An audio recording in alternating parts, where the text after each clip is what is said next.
Many test takers worry about the number of words they should write in each task of the writing test.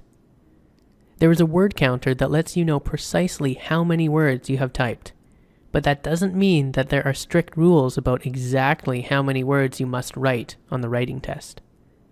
The instructions in both tasks say that you should write about 150 to 200 words.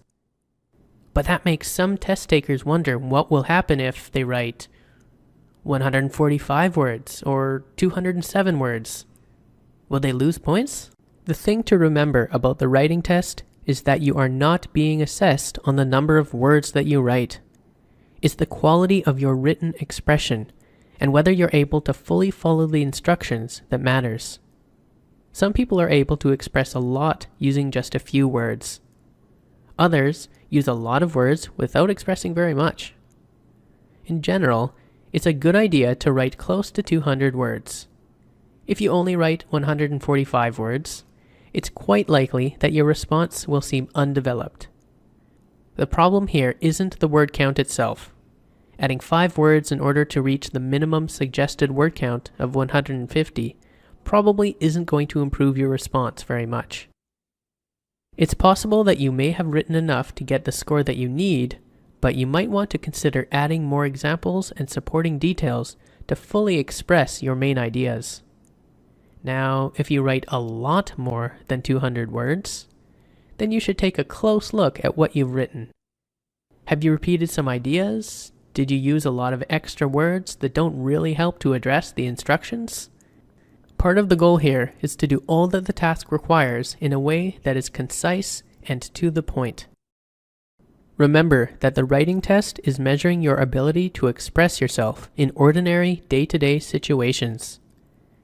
In Task 1, you'll be writing an email, and in Task 2, you'll be responding to survey questions.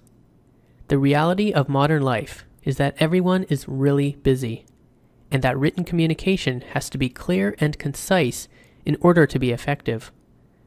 When you write an email in real life, it's important that you say enough to fully express your thoughts.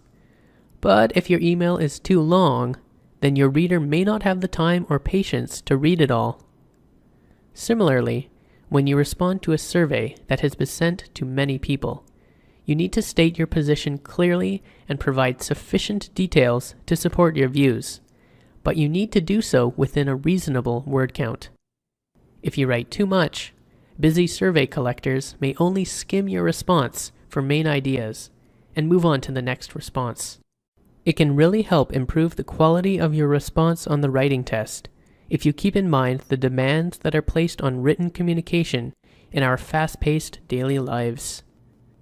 So to sum things up, write clearly.